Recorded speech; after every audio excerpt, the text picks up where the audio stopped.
बिस्मिल्लाहिमिनश्शैतानिर्रजीम बिस्मिल्लाहिर्रहमानिर्रहीम।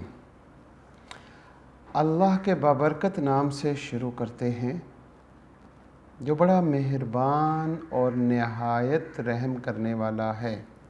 Unique group of institution की तरफ से अज़ीज़ तलबा व तालिबात, आपकी तालीम और तरबियत के लिए ये ऑनलाइन लेक्चर्स आप तक प्रोवाइड किए जा रहे हैं और मैं हूँ प्रोफेसर राजा वाजिद अली जो आपको स्टैटिस्टिक्स पढ़ाता हूँ। हमारी क्लास सेकंड ईयर की क्लास है और सेकंड ईयर की क्लास में हम चैप्टर नंबर 10 कर रहे हैं, नॉर्मल डिस्ट्रीब्यूशन। और नॉर्मल डिस्ट्रीब्यूशन की डेफिनेशंस, प्रॉपर्टीज़, इम्पोर्टेंट पॉइंट्स और जितनी भी इसकी डेफिनेशंस थी वो हमने शुरू में कर ली थी।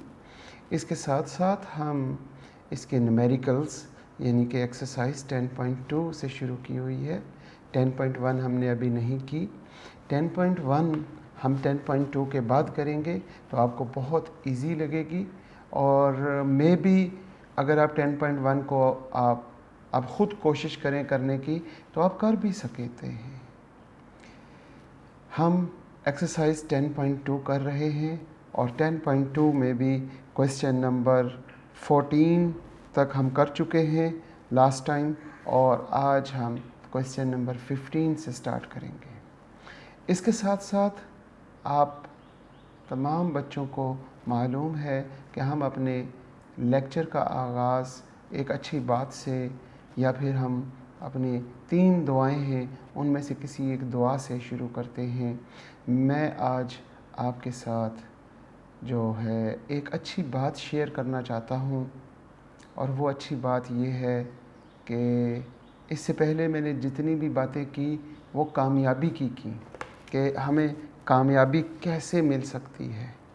आज मैं आपको कामयाबी से हटने का जो रास्ता है उस रास्ते से वापस लाने का तरीका बताऊंगा कि अगर हम कामयाबी की तरफ जा रहे हैं, जाते जाते अचानक गलती से सोच समझ के या फिर भूल से हम वो कामयाबी का रास्ता छोड़ दें और हम किसी दूसरे गलत रास्ते पे चले जाएं, तो हम गलत रास्ते पे जाएं क्यों, और अगर चल पड़े हैं तो वापस आने का तरीका क्या है, वापस कामयाबी की तरफ जाने का तरीका क्या है, इसके बारे में कुछ आपके साथ बातें शेयर करूंगा। तो आप मेरी बातों को उम्मीद करता हूँ गौर से सुनेंगे। ऐसा है कि हम गलती के रास्ते पे, गलत रास्ते पे, कामयाबी का रास्ता छोड़ के हम दूसरे रास्ते पे चल पड़े हैं।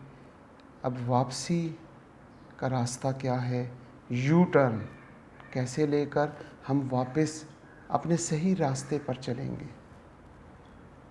हम गलती करते क्यों हैं, हम गलत रास्ते पे जाते क्यों हैं, ये क्यों का हमें जवाब मिल जाए तो हमें यू टर्न मिल जाएगा। हम गुनाह क्यों करते हैं, ये सारी बातें, और वापस कैसे आएंगे, ये एक लफ्ज़ पर मुश्तमिल कि हम में हमारे रब का खौफ, हमें हमारे रब का डर। क्या हमें मालूम है कि हम जो गुनाह कर रहे हैं, जिस रास्ते पे हम गलत रास्ते पे चल रहे हैं, क्या हमारे दिल में, हमारे दिमाग में ये बात है कि हमारा रब हमें देख रहा है।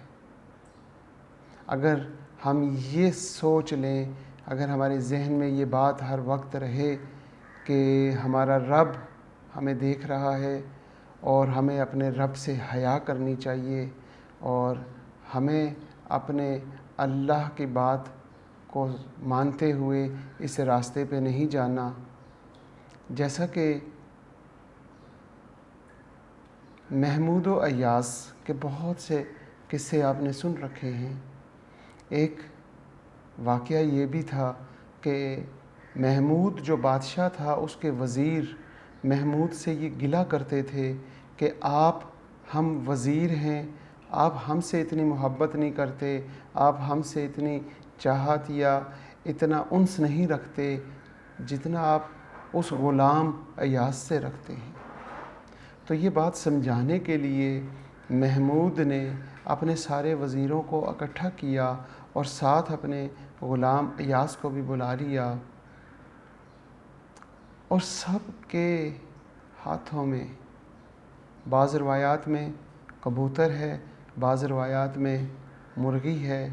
एक मुर्गी दी हर एक वज़ीर को और महमूद को और कहा कि इसको ज़िबा करके लाओ, और ज़िबा करने की एक शर्त है कि जहाँ पे तुम्हें कोई देखे ना, ज़िबा करते हुए कोई देखे ना।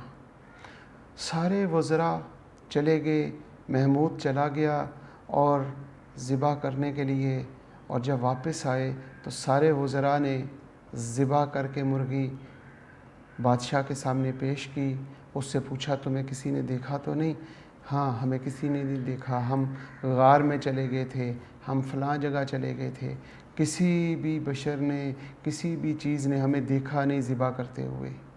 और जब महमूद आया तो उसके हाथों में ज़िंदा मुर्गी थी, ज़िबा नहीं की हुई थी।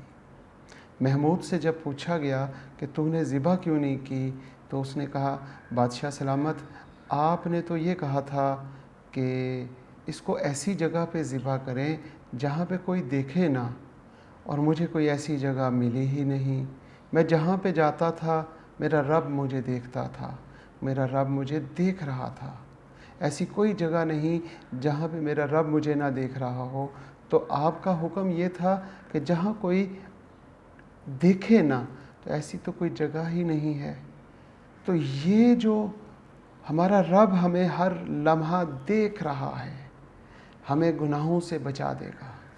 हमें गलत रास्ते की तरफ जाते हुए जैसे ही हमें ख्याल आएगा कि हमारा रब देख रहा है, वहाँ से हमारा यू टर्न होगा और हम दोबारा अपने कामयाबी के रास्ते पे चल पड़ेंगे। इसी तरह आपने अपने दिल में ये बात याद रखनी है कि हमारा रब हमें देख रहा है। अगर आप इस बात को याद रखेंगे, इस बात को जहन में रखेंगे, अगर भूल जाएं तो फिर दोबारा याद आ जाएगी। अगर आप याद रखना चाहते हैं तो दोबारा एक वक्त ऐसा आएगा कि दोबारा याद आ जाएगी गलत रास्ते पे चलते चलते, और इंशाअल्लाह हम वापस यू टर्न लेके फिर हम कामयाबी के रास्ते पे चल पड़ेंगे। बस मेरी नसीहत इतनी है कि मेरे बच्चों, अगर आप ये बात याद रखेंगे कि अल्लाह हमें हर लम्हा देख रहा है, उसे न नींद आती है न ऊँघ आती है, वो रात को भी नहीं सोता, वो आँख झपकने से भी फारिग है, वो आँख भी नहीं झपकता। वो एक ही लम्हे में अरबों खरबों कायनात के हर एक ज़र्रे को देख रहा है, बिल्कुल उसी तरह जिस तरह मुझे देख रहा है। वो सुन रहा है। तो अपने दिल में अपने अल्लाह को बिठा लो। एक बहुत खूबसूरत ज़िक्र है जिसको शायद मराक़बा भी कहते हैं। उसमें क्या करना होता है, अपनी आँखें भी बंद करनी होती हैं, अपनी ज़ुबान को तालू के साथ लगाना होता है और अपना मुंह बंद कर ले। अपना मुंह भी बंद कर ले। ज़ुबान को तालू के साथ लगाने का मतलब उसको ताला लगा देना, उसको हिलने नहीं देना।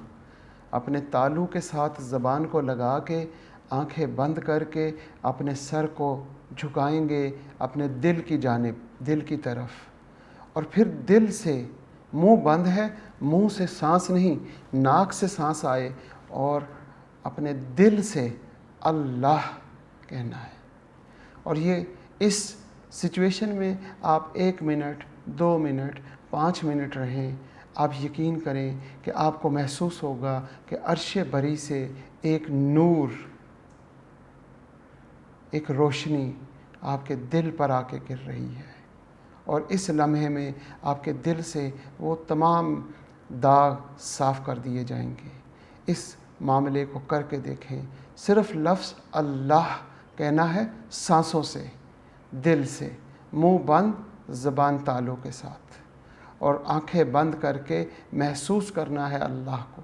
और ऐसे लम्हात आते हैं जब आप अल्लाह को अपने बहुत करीब महसूस करते हैं। बहुत शुक्रिया जनाब। आज का लेक्चर हम स्टार्ट करते हैं।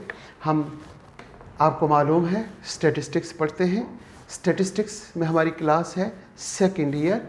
सेकंड ईयर में हम चैप्टर 10 कर रहे हैं और आज हमारा लेक्चर है 25। आज हमने क्वेश्चन नंबर 15 को और 16 को कोशिश करेंगे इस लेक्चर में कंप्लीट करें, लेकिन मुझे ऐसा लगता है कि क्वेश्चन नंबर 15 का A part it is very huge question, बहुत लेंथी है। हम कोशिश करते हैं कि इसको सीखें, समझें, और वक्त मिला तो हम इसका बी पार्ट भी कोशिश करेंगे इसी लेक्चर में करने की। क्वेश्चन नंबर हमारा है जनाब 15 और उसका ए पार्ट। अगर आप इस क्वेश्चन को गौर से पढ़ें तो लिखा हुआ है the message of articles, the message, the message of articles, articles, इसके बाद हम लिखते हैं produced, produced in a particular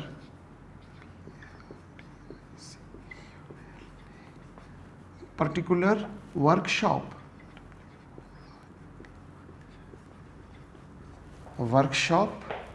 are normally distributed, are normally distributed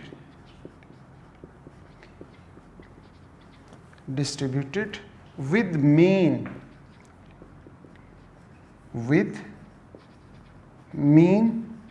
mu।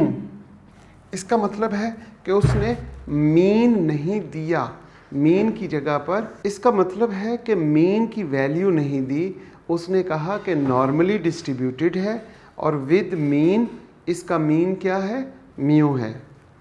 And standard deviation, and standard deviation sigma.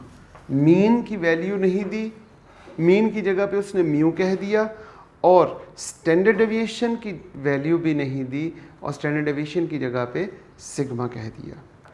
आगे उसने कंडीशंस दी हैं, वो क्या है? आगे कंडीशन है जी the 5% of the articles have a mass greater than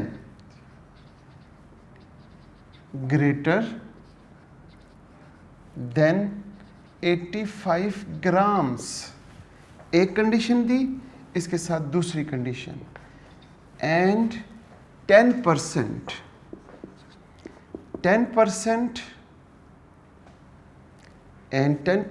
have a mass less than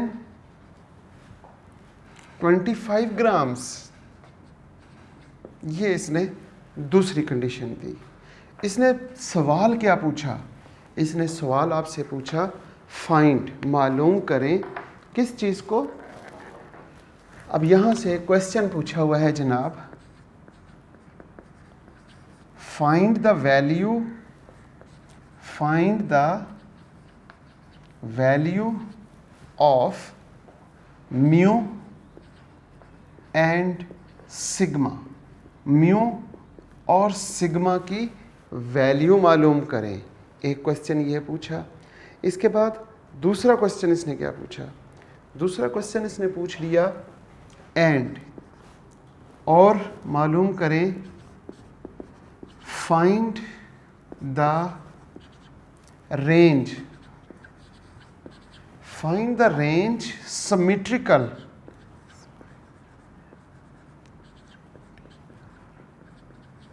symmetrical about the mean which 75% of the masses lie of the lie। अब आपको ये मालूम हो चुका होगा, इससे पहले हम ऑलरेडी क्वेश्चंस कर चुके हैं, इसके तकरीबन 14 क्वेश्चन। आज हम 15 क्वेश्चन कर रहे हैं और इस क्वेश्चन की लेंथ से आपको अंदाज़ा हो गया होगा कि इसमें हमें पहले पैरामीटर्स मालूम करने हैं। दो कंडीशंस दी हुई हैं, उन दो कंडीशंस से पहले हम दो इक्वेशंस मालूम करेंगे और उन इक्वेशंस को साइमल्टेनियस सॉल्व करके हम दो पैरामीटर्स यानी म्यू और सिग्मा की वैल्यू मालूम करेंगे। उसके बाद फिर दूसरा सवाल ये बनेगा कि रेंज मालूम करें symmetrical about mean which 70% lies. ठीक होगी बात? तो अब हम इस क्वेश्चन को कैसे शुरू करेंगे? सबसे पहले हम डायग्राम बनाते हैं। डायग्राम हमारे पास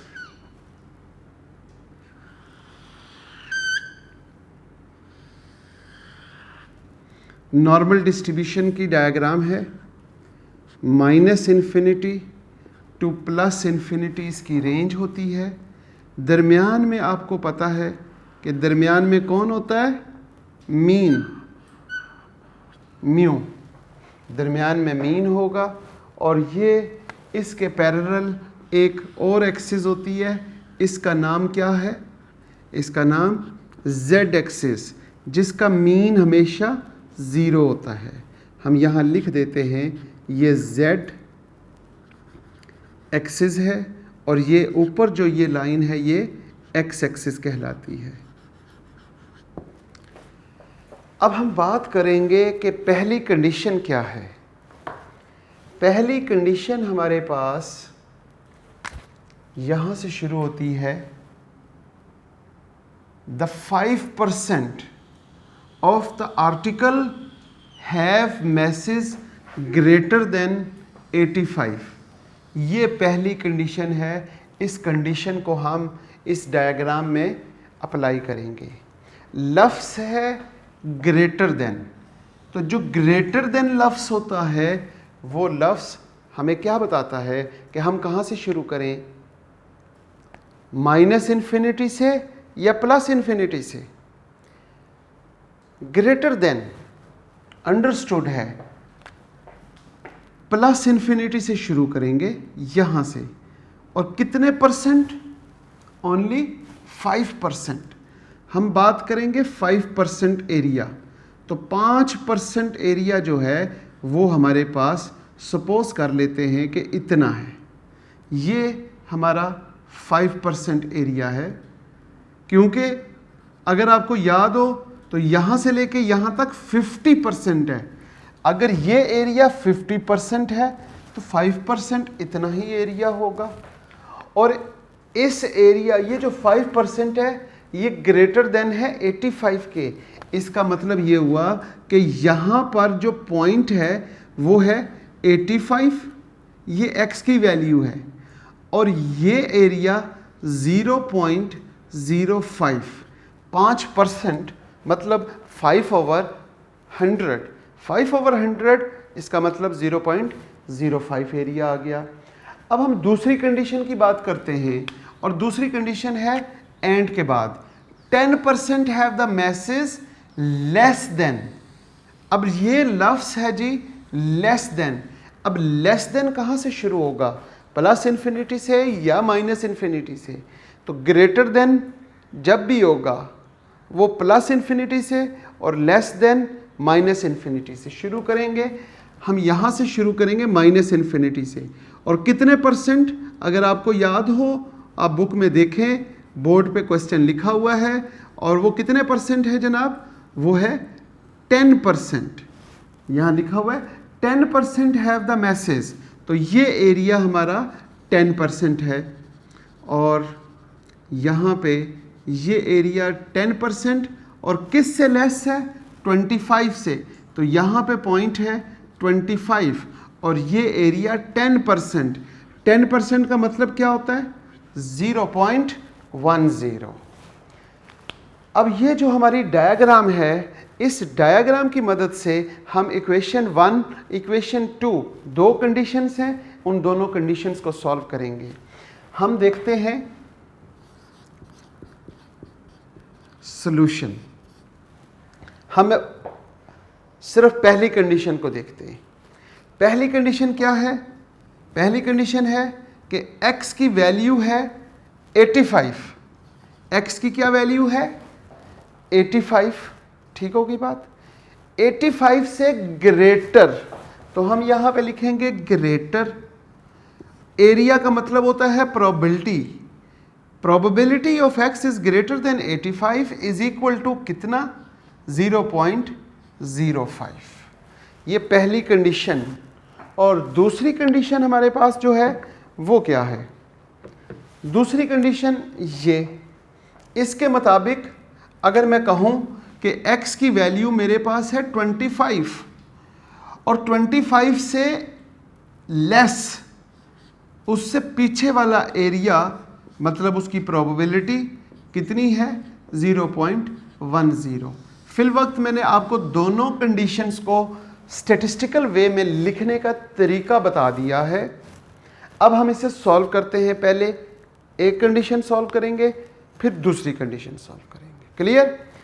अब हम बात करते हैं, जब हमारे पास ये प्रोबेबिलिटी यहाँ तक हम पहुँच जाएं, तो इसमें हमने ये देखना है कि हमारा ये वेरिएबल x है, ये x एक्सिस पर हम इसको z एक्सिस में कन्वर्ट करेंगे स्टैंडर्डाइज्ड वेरिएबल में।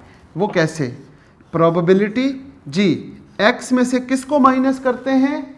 मीन को। हम यहाँ पे मीन लिखेंगे और डिवाइड किस पे करते हैं? Standard deviation. तो ये स्टैंडर्डाइज्ड वेरिएबल बन जाएगा। और यही काम जो x के साथ किया है, वही काम आपने 85 के साथ करना है। इट्स ग्रेटर देन, और आगे क्या लिखेंगे हम? 85 माइनस, अब म्यू की वैल्यू लिखते हैं। यहाँ पे म्यू लिखते हैं, यहाँ पे क्या लिखते हैं? म्यू की वैल्यू। लेकिन क्वेश्चन में हमें म्यू की वैल्यू नहीं दी हुई। क्वेश्चन में कहता है म्यू जो है वो किसके बराबर है? वो म्यू के बराबर है और स्टैंडर्ड डेविएशन सिग्मा के बराबर है। तो यहाँ पे हम अब म्यू ही लिख लेंगे और ओवर सिग्मा किसके बराबर है? वो भी सिग्मा के बराबर लिख देंगे। इज इक्वल टू जनाब कितना है? 0.05। जहाँ कहीं x minus mu over sigma लिखा हो तो ये बेसिकली z होता है। x minus mu over sigma किसके इक्वल होता है? z के इक्वल, स्टैंडर्डाइज्ड वेरिएबल के इक्वल। लिहाजा इसकी जगह पर हम क्या लिखेंगे? इसकी जगह पे हम लिखेंगे प्रोबेबिलिटी और यहाँ लिखेंगे z इज ग्रेटर देन, हम लिखेंगे 85 माइनस म्यू ओवर सिग्मा और साथ आ जाएगा इक्वल्स टू 0.05।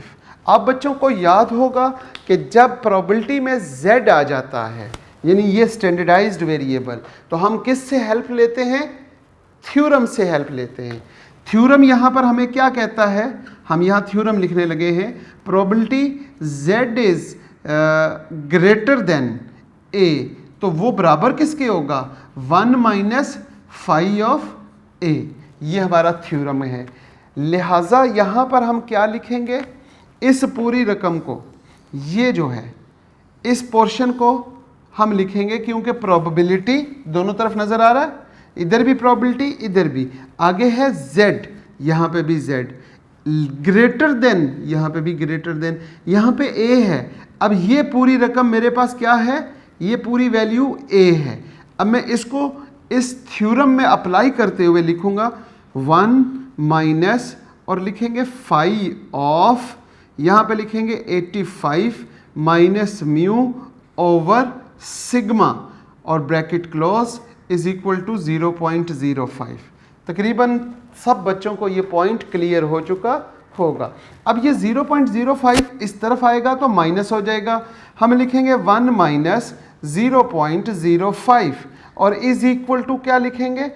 फाई ऑफ, हम लिखते हैं 85 माइनस म्यू ओवर सिग्मा। ये हर बच्चे को समझ होगी कि 0.05 जब इक्वेशन के इस तरफ आएगा तो 0.05 माइनस का हो जाएगा, और ये जो रकम लिखी हुई है 1 में से जिसे माइनस कर रहे हैं यहाँ पर, अब ये पूरी वैल्यू दूसरी तरफ गई तो प्लस हो गई। क्लियर?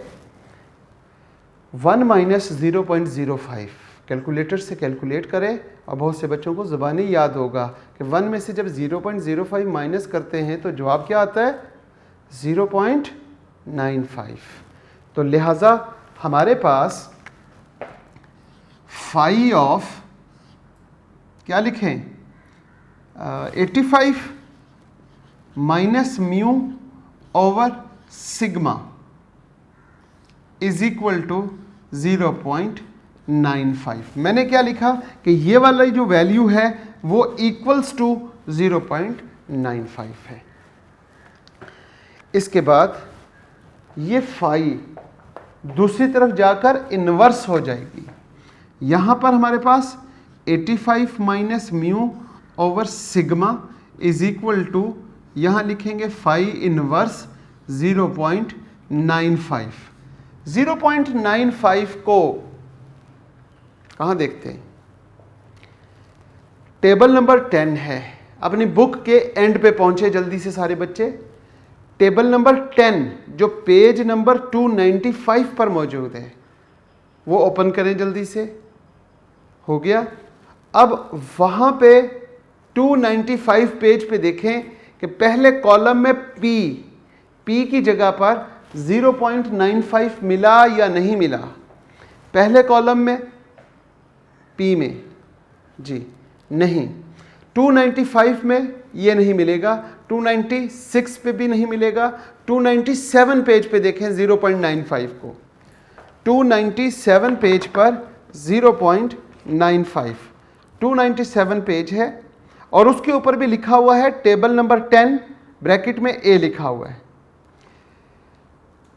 पहले कॉलम में देखें तो वो 0.75 से शुरू हो रहा है और चलते चलते जाएंगे तो 0.95 आपको लास्ट ब्लॉक की पहली रो में मिलेगा। लास्ट ब्लॉक और उसकी पहली रो में 0.95 मिला। उसको जीरो में देखेंगे तो क्या जवाब आया? 1.6449।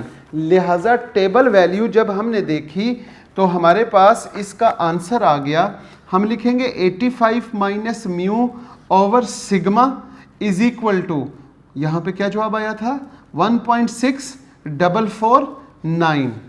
ये वैल्यू हमने टेबल से देखनी है, जो इम्तिहान में आपकी डिमांड पर ये टेबल आपको प्रोवाइड किया जाएगा। 0.95 को जब आपने देखा तो 1.6449 आ गया।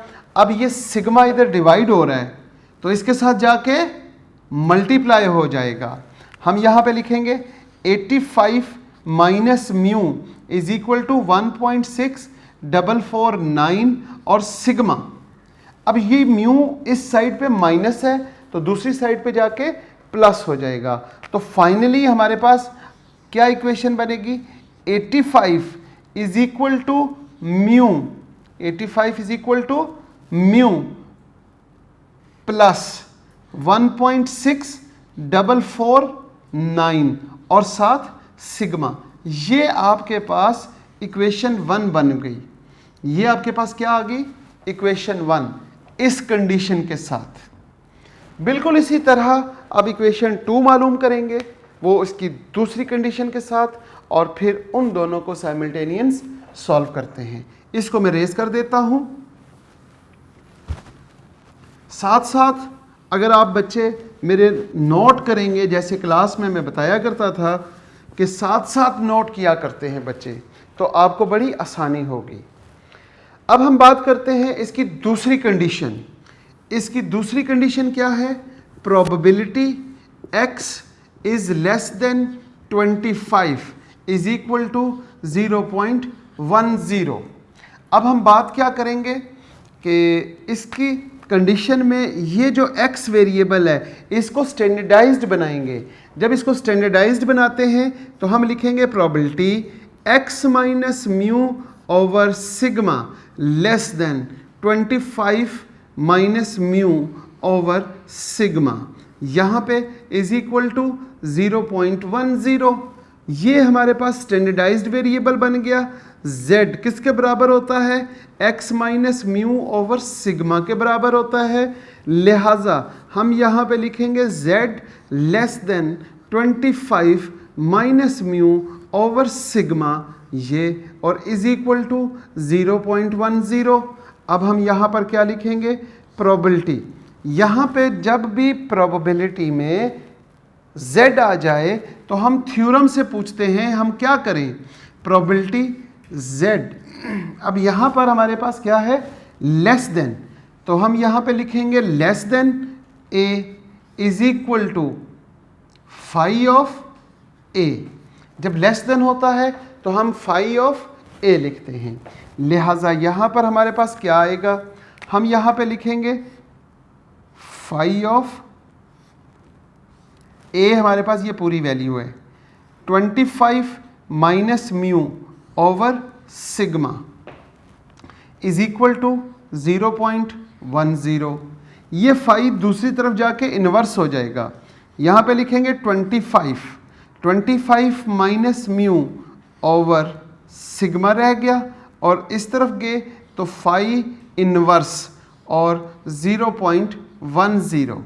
अब आप ये देखें कि आपके पास फिर फाई इन्वर्स, जब भी फाई इन्वर्स आएगा तो पेज नंबर 295 और टेबल नंबर 10 उस पे जाके देखें 0.10 की वैल्यू क्या है।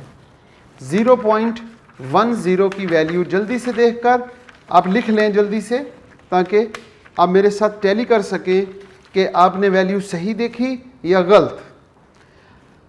Table number 10 page number 295 inverse का टेबल है, वहाँ पे लिखा होगा फाई इन्वर्स और ब्रैकेट में p लिखा हुआ है, और इसलिए हम p के कॉलम में देखेंगे 0.10। मेरा ख्याल है दूसरे कॉलम, दूसरे ब्लॉक की आखिरी रो में आपको 0.10 मिल गया होगा, और उसकी वैल्यू क्या है 0 में देखेंगे, और वो वैल्यू आपके पास है -1.2816। जी, टेबल वैल्यू आपकी इसकी आ चुकी है। लिहाजा आप क्या लिखेंगे? 25 माइनस म्यू ओवर सिग्मा, हम यहाँ पे लिखेंगे 25 minus mu over sigma is equal to table value जो आपने टेबल से देखी है -1.2816। अब क्या होगा? सिग्मा डिवाइड है, इधर मल्टीप्लाई हो जाएगा। 25 minus mu is equal to -1.2816 sigma, और इसके साथ ये म्यू दूसरी तरफ जाएगा तो हमारे पास एक इक्वेशन आ जाएगी, और उसके लिए हम यहाँ पे लिखते हैं 25 इज इक्वल टू म्यू, और साथ लिखेंगे -1.2816 सिग्मा। ये हमारे पास इक्वेशन नंबर 2 आ गई। अब इन दोनों इक्वेशंस को साइमल्टेनियस सॉल्व करने से म्यू और सिग्मा की वैल्यू आएगी। अब हम यहाँ पे देखते हैं म्यू और सिग्मा की वैल्यू कैसे फाइंड करते हैं। हमारे पास दो इक्वेशंस हैं, हम उन दोनों इक्वेशंस को यहाँ पे लिखते हैं ताकि हम उसे भी रेज कर सकें। 85 is equal to mu plus 1.6449 और साथ है सिग्मा, इट इज़ इक्वेशन 1। और दूसरी equation 25 is equal to mu plus 1.2816 sigma, और ये इक्वेशन 2 है। इन दोनों इक्वेशंस को साइमल्टेनियस सॉल्व करने का तरीका क्या होगा? दोनों इक्वेशंस को हम ऐड करें या सब्ट्रैक्ट। हमारे पास जो मीन है, जो उसके कोफिशिएंट सेम हैं, ये जो दोनों वैल्यूज़ है म्यू, इसका कोफिशिएंट 1, इसका भी कोफिशिएंट 1, लिहाजा एक गलती हमसे यहाँ पर हो रही है, हमने यहाँ माइनस था और इनके साइन भी सेम हैं, इनके साइन भी सेम। जब ऐसा होता है तो हम क्या करते हैं, हम इक्वेशन 1 में से माइनस कर देते हैं इक्वेशन 2, इक्वेशन 1 माइनस इक्वेशन 2, हम कहेंगे 85 और 25 इज इक्वल टू म्यू, साथ लिखते हैं 1.6449 सिग्मा और 1.2816 सिग्मा। जब इन दोनों इक्वेशंस को सब्ट्रैक्ट करेंगे तो साइन चेंज हो जाएंगे, ये माइनस और ये प्लस, ये म्यू से कैंसिल हो जाएगा। जब ये म्यू से कैंसिल हो गया तो अब आपने 85 में से माइनस करना है किसे, 85 माइनस 25, तो आपके पास आंसर आ जाएगा 60, क्योंकि 5 माइनस 5 तो 0 हो गए, 8 माइनस 2 6 हो गए।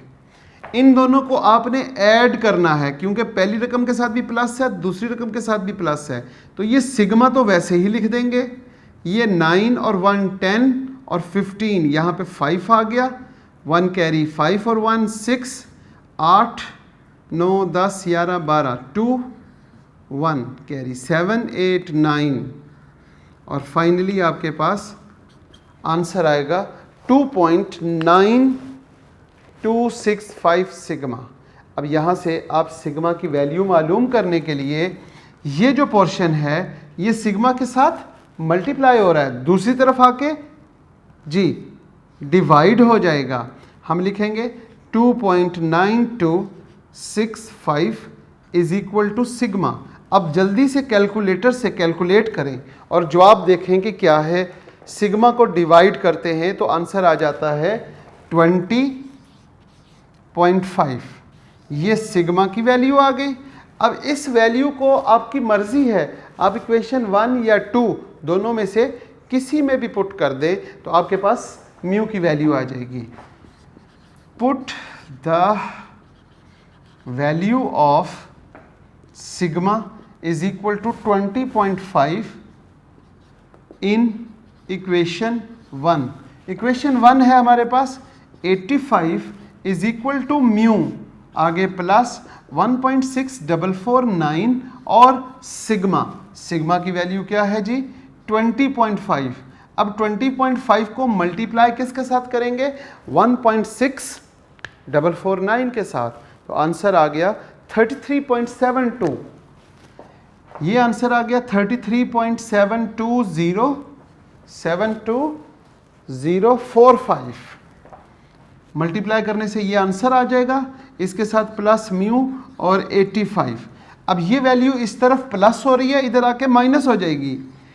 85 माइनस 33.72045 इज इक्वल टू म्यू, और म्यू इज इक्वल टू, अब आप 85 में से माइनस करें, 85 से माइनस करें 33.72045, तो आंसर क्या आता है 51.27 या 51.3।